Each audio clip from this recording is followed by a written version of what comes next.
I never thought I'd find myself standing in my office at Maxwell Industries on a rainy Tuesday afternoon, staring at a cardboard box that now held 5 years of my career. The corner office I'd earned through countless late nights and sacrificed weekends felt suddenly foreign, like I was looking at it through someone else's eyes. "You have an hour to clear out," Robert Maxwell said from the doorway, his expensive suit perfectly pressed, his smile carrying that particular brand of corporate cruelty I'd become all too familiar with. "Sarah will be taking over your position effective immediately." Sarah, my younger sister, the golden child who had never worked a day in her life until 6 months ago, when she decided she wanted to try her hand at the corporate world. Of course, she started directly as a senior manager, courtesy of her friendship with Catherine Maxwell, Robert's daughter.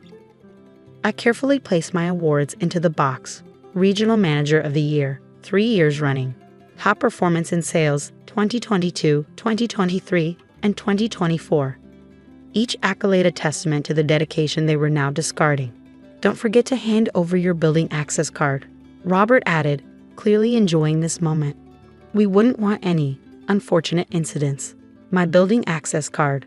I suppressed a smile as I pulled it from my lanyard, remembering the real estate deed safely stored in my home office safe. Phoenix Holdings LC, the company through which I owned this entire building, was my most carefully guarded secret. Not even my sister knew that her big brother was her landlord. "Of course, Mr. Maxwell," I said, keeping my voice steady. "Though I should remind you that the quarterly rent review is coming up. I'm sure you've received the notice from Phoenix Holdings." Robert waved his hand dismissively. Yes. Sarah will handle all that now. She's much more diplomatic than you. I'm sure she'll negotiate a better rate." If he only knew. The notice I'd sent yesterday, carefully timed for this exact moment, wasn't about a review. It was about the hidden clause in their lease agreement, the one that gave the building owner the right to terminate all tenancy with 24 hours notice if certain conditions were met. Conditions like failing to maintain proper corporate governance, such as wrongful termination. I placed my last personal item in the box, a small silver frame holding a photo of my grandfather. He was standing in front of this very building 30 years ago, back when it was just an abandoned warehouse in a forgotten part of the city. One day, he had told me, people will realize that true power isn't about having the biggest office. It's about owning the ground beneath their feet. I was 12 when he said those words. By 15, I was studying real estate law in my spare time. By 22, I had incorporated Phoenix Holdings using the money he left me. And by 25, I owned this building, leasing it to Maxwell Industries at a surprisingly reasonable rate. Not because I needed their money, but because I knew that one day, this moment would come. "One more thing," Robert said as I picked up my box. "The severance package we discussed. The board has decided it would be more appropriate to allocate those funds to Sarah's signing bonus. I'm sure you understand. Family first after all. Family first." How many times had I heard those words? When Sarah needed tuition money for her 3rd attempt at college, leaving me to pay my own way. When she crashed her new car and needed a replacement while I took the bus to work. When she decided she wanted my job, and our parents called to tell me how selfish I would be to stand in her way. "Of course," I said, walking past him, "family first." The elevator ride down was quiet, but my mind was racing. By now, my lawyer would have received my message and started the proceedings. The eviction notice would be delivered first thing tomorrow morning, giving Maxwell Industries exactly 24 hours to vacate the premises. Their lease violation, my wrongful termination, would be clearly documented, along with a detailed record of every instance of workplace discrimination I carefully logged over the years. In the lobby, Catherine Maxwell was waiting with Sarah. My sister was already wearing a new designer suit, probably bought with her signing bonus, my signing bonus. "Oh good, you're leaving," Catherine said, not bothering to hide her disdain. "Daddy said you were being difficult about the office. Sarah needs to start redecorating right away." Sarah at least had the decency to look slightly uncomfortable. "I'll take good care of everything," she said, reaching out as if to pat my arm. I stepped back, adjusting my grip on the box. "I'm sure you will. Just like you took good care of my career." "Don't be dramatic," Catherine rolled her eyes. "It's just business, nothing personal." Nothing personal. Just like it wasn't personal when Sarah told the board I was emotionally unstable. Just like it wasn't personal when she spread rumors about my inappropriate relationship with clients. Just like it wasn't personal when she convinced her parents to support her bid for my position. "You're right," I said, walking toward the exit. "It's just business." Outside, the rain had stopped, but the air was heavy with the promise of more to come. I placed my box in the trunk of my car, not the newest model, not the flashiest, but paid for with my own money. As I closed the trunk, I caught my reflection in the window. I didn't look like someone who had just lost everything. I looked like someone who was about to win. My phone buzzed with a text from my lawyer. "Documents ready. Notice will be served at 9 a.m. tomorrow. Are you sure about this?" I typed back a single word. "Proceed." Driving home, I thought about tomorrow. About Robert Maxwell's face when he realizes that his company has 24 hours to vacate their headquarters.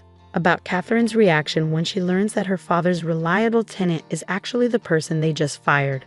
About Sarah's expression when she understands that her new office isn't hers to redecorate after all. But mostly, I thought about my grandfather's words. True power isn't about having the biggest office. It's about owning the ground beneath their feet. As I pulled into my driveway, a modest house in a quiet neighborhood, nothing that would suggest I owned one of the most valuable commercial properties in the city, another text came through. This one from Sarah. "No hard feelings, right? You understand it's just business. Family dinner on Sunday." I left it unanswered. After tomorrow, there would be plenty of time for family discussions, but for now I had work to do. The documents my lawyer had prepared weren't just about eviction. They detailed every violation, every instance of discrimination, every questionable business practice I'd documented over the years. Maxwell Industries wasn't just losing their headquarters, they were about to face the kind of legal scrutiny that could bring down their entire empire. Inside my house, I went straight to my home office. Unlike the corporate space I just vacated, this room held my real achievements, the deed to the building, the incorporation papers for Phoenix Holdings, the carefully maintained records of every interaction with Maxwell Industries over the past 5 years. I sat down at my desk and opened my laptop. Time to set everything in motion. First, an email to all Maxwell Industries employees, scheduled for tomorrow morning. Due to circumstances beyond our control, all employees are advised to work from home until further notice. Building access will be restricted as of 9 a.m. tomorrow. Next, a press release also scheduled for tomorrow. Phoenix Holdings LC announces immediate termination of lease agreement with Maxwell Industries due to substantial violations of terms. Finally, a message to the building management team instructing them to change all access codes and secure the premises at exactly 9 a.m. My phone buzzed again. A text from my mother. "Sarah told us what happened. We're very disappointed in you. Why couldn't you just help your sister succeed?" I placed the phone face down on my desk. Tomorrow they would understand. Tomorrow they would all understand that success built on betrayal is no success at all. The rain started again, drumming against my window as I finalized the preparations for tomorrow. In less than 24 hours, Maxwell Industries would learn a valuable lesson about underestimating the quiet one, the careful one, the one they thought they could discard. They thought they were firing an employee. Instead, they had just awakened a landlord who had been waiting 5 years for this very moment. And Sarah? Sarah would learn that some games are won long before the other players even know they're playing. I closed my laptop and walked to the window, watching the rain fall in the growing darkness. Tomorrow would be interesting indeed. 9 a.m. couldn't come fast enough. I arrived at the building at 8:30, parking across the street to watch the morning unfold. Maxwell Industries employees were already streaming in, coffee cups in hand, blissfully unaware that their workday was about to take an unexpected turn. At 8:45, I spotted Robert Maxwell's black Mercedes pulling into his reserved parking spot. Sarah's red BMW followed close behind.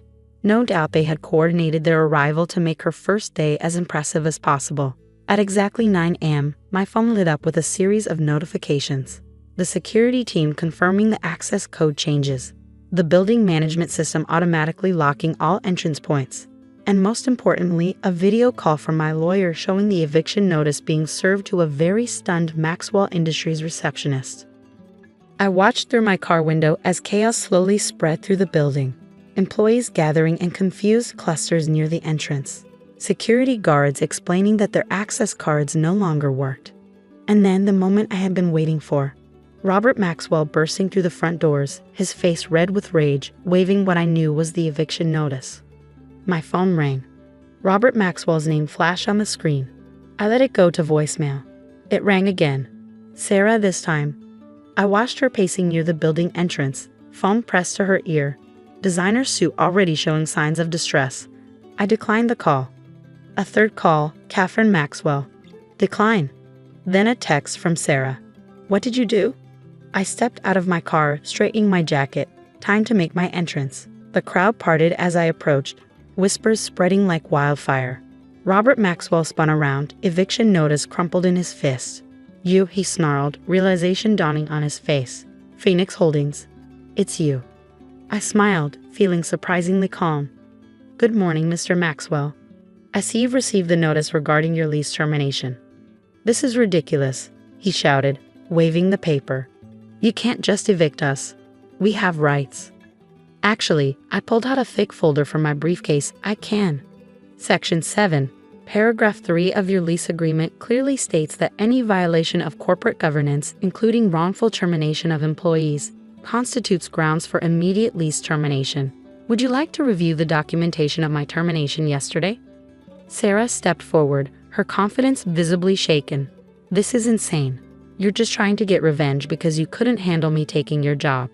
Taking my job? I laughed, but there was no humor in it. Sarah, you didn't take my job.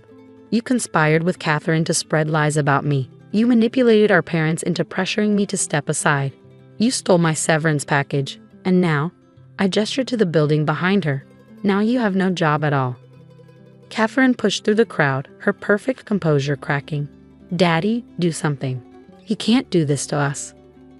But Robert Maxwell was already on his phone, presumably talking to his lawyers. His face grew paler with each passing moment as he presumably learned what I already knew.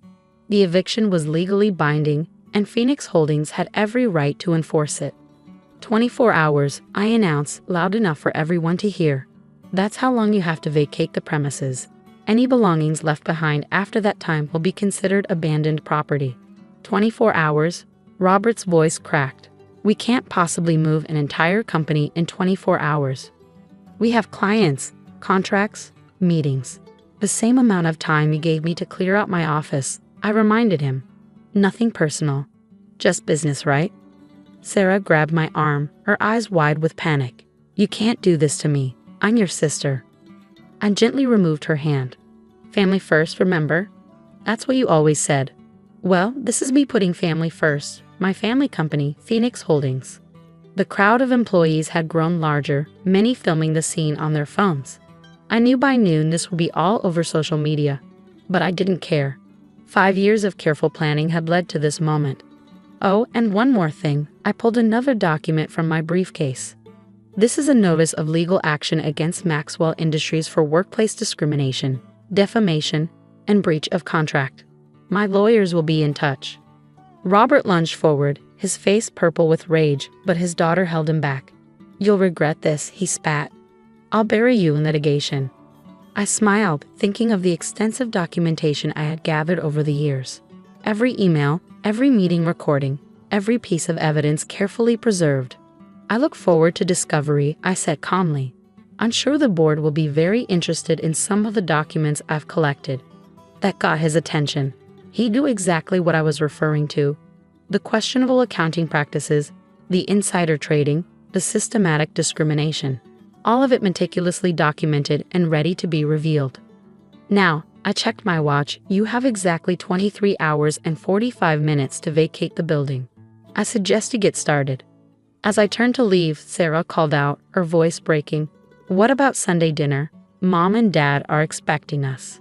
I stopped and looked back at her. Tell him I'm sorry, but I'll be busy. I have a building to lease to a new tenant, one that understands the value of loyalty and proper business practices. The next few hours were a blur of activity. Moving trucks arrived, employees hurriedly packed their belongings, and executives huddled in corners making frantic phone calls. I watched it all from my lawyer's office across the street, where we were already fielding calls from potential new tenants.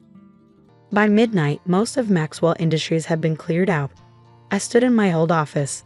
Sarah hadn't even had time to redecorate and looked out over the city lights. My phone had been buzzing nonstop with messages from family members. Mom, how could you do this to your sister? Dad, we raised you better than this. Sarah, you've ruined everything. But there was one message that made me smile. A text from my grandfather's old number, saved by my grandmother. Your grandfather would be so proud. He always said you were the one who understood what real power means.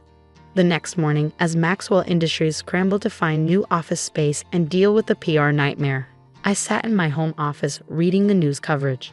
Maxwell Industries evicted. Family drama turns corporate scandal screamed one headline. Sister act gone wrong. The ultimate corporate revenge declared another. But my favorite was from the business section. Phoenix Holdings emerges, the silent giant in real estate. The article detailed how my company had quietly acquired prime properties across the city, with the Maxwell Industries building being just one of many strategic investments. A week later, I received an invitation to a family dinner, not from my parents, but from my grandmother. When I arrived at her house, she was sitting in her favorite chair, a familiar glint in her eye. Your grandfather kept a journal, she said, handing me a worn leather notebook. He wrote about you often, about how you were the only one who understood his lessons about true power and patience. I opened the journal, recognizing his handwriting. My grandson asked me today why I bought old buildings instead of new ones. I told him what my father told me. The real value isn't in what stands above the ground, but in owning the ground itself. He understood. He'll go far that boy. Sarah called. My grandmother continued, pouring tea. She's moving to another city. Said she can't find work here anymore. Funny how things work out. I nodded, thinking of the offer I'd received that morning from a major tech company wanting to lease the building. Their proposal included plans to create a startup incubator in the lower floors, providing opportunities for young entrepreneurs.